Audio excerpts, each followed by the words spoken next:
Hello friends, welcome back.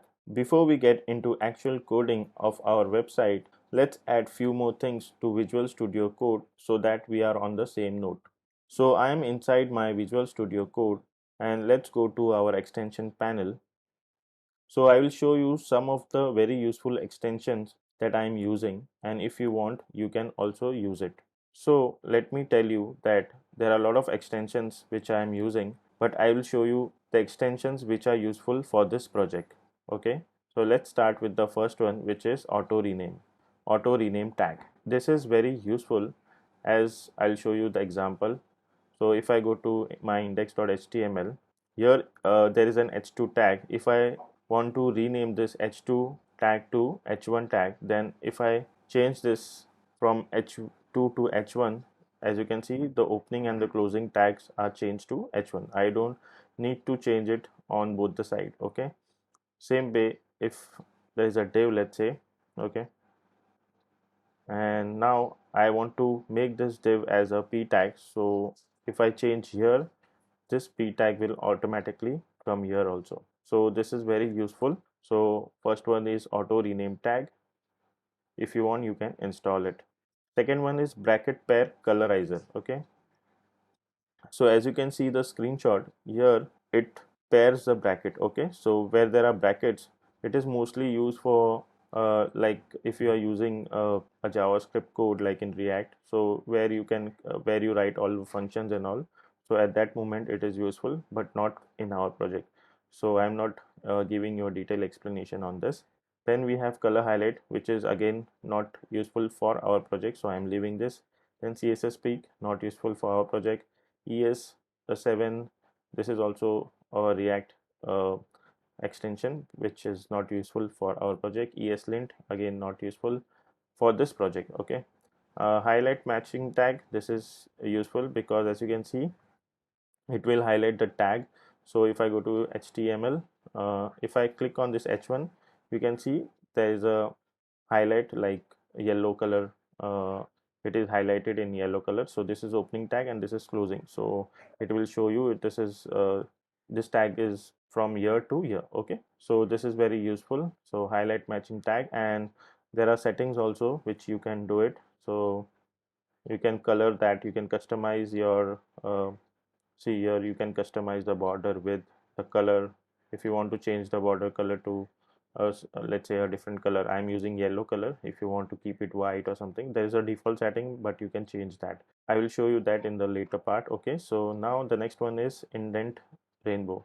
This is also useful. As I go in index.html, you can see there is an indentation. This color is different from this one. Okay, so this is a kind of useful thing because it will give you some different colors of indentation. Okay, then IntelliSense CSS, this is not useful for this project.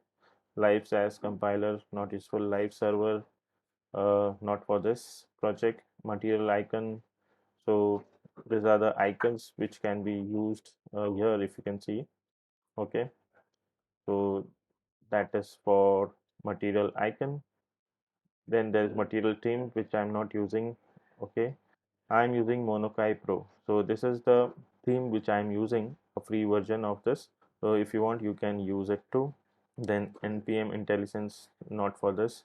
Path IntelliSense, also not for this project. Okay, this is like it will give you the path. Okay, if you type link and tab, then it will give you that path. Okay, I think we can use it in HTML also, so this is useful. You can just install it. Okay, then post CSS language, not useful. Prettier is useful because it is like we can format the code. So let's say if I unformat it and if I save this, now as you can see it is automatically formatting the code, so it is useful again. Then preview on web server, which we already discussed and we have used in this project. And this one is super important, Tailwind CSS IntelliSense. Okay, so what it does is it will once you type any Tailwind CSS class, it will show you all the other classes related to that. Let me show you in index.html. Let's say in h1 tag I am adding a class, and let's say bg dash blue. So as you can see, bg blue 50, bg blue 100, 200, 300, it is showing all your different options. Okay, so this is very important, very crucial. Okay, so I think you need to install this is very important. Okay, then we have version lengths. So this is something like not so important, but if I go to package.json and if you click on this version length, so it will show you this is the latest version, latest. Okay, as I'm recording this video, all the versions are latest one. Okay, so this is showing me the latest version. Then what else we have? uh, this is for VS Code icons. Again, as I showed you material icon, this is for VS Code icon. Then we have, no, this is not for this course, because this is like useful for style components, and all the others are disabled. So these were all my extension, and then you can click on this gear icon. Okay, and you can go to settings, and once you go on setting, then you can search for format. Okay, so this is prettier code format on save, let's say. So here is the option for format on save. You need to tick mark this, you need to click on this. So that is done. There is one more, format on paste also. Okay, once you copy and paste the code, it will automatically format. This is the one. Then what else we have? We have word wrap. Okay, so word wrap, it controls the wrapping system. Okay, so I've given 80. Let's say if I go to index.html, and let's say if I copy any code which is too big, so let's say hero icons. Let's go to hero icon website, and let's copy this SVG code. If I go to VS Code, and let's have a div here, and if I paste it, you can see this is wrapped. So it is automatically wrapping the code, because if you don't wrap, then it will scroll a lot. So that is very useful. In the settings here, as you can see, auto and word wrap is on. If you make it off, then the code will not be wrapped and it will show you a scroller. Okay, so this was one more setting. Then if I click on this icon, okay, so here are the different settings. So icon theme is material icon theme, which I showed you. Okay, then tab size is 2, font size is 16, editor word wrap is on, and minimap I have kept it false. So minimap is something that we have it here, a small map.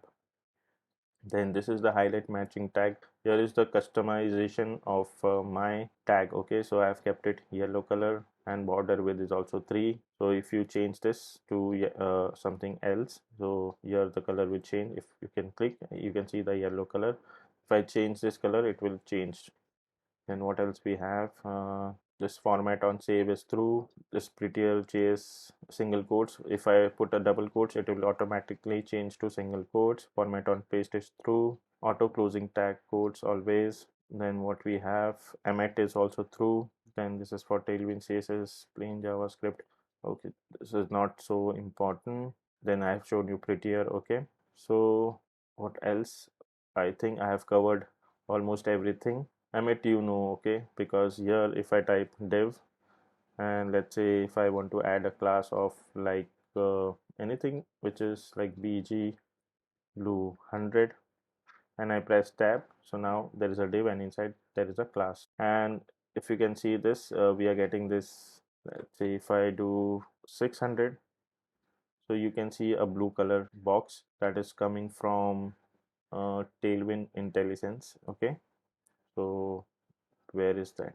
Tailwind CSS IntelliSense. Okay, so this is the box which you can see here. Okay, so this is what we are getting from this extension.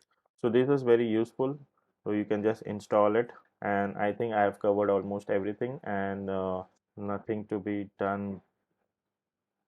So I have undo all the changes. One more thing which I wanted to show you is that if I hover on any of the Tailwind CSS classes, you can see it shows that what kind of property this class is using. Okay, so item center, the CSS properties align item center. Okay, if I go to justify center, it shows the class name as well as the property inside it. So justify content center. Okay, text 6L is like font size 3.75 rem. Okay, so this is very useful, and all this is coming from the extension which is Tailwind CSS IntelliSense. So this is very useful. So make sure you install this extension. Okay. So this is it for this video, and I'll see you in the next video. Till then, take care and bye bye.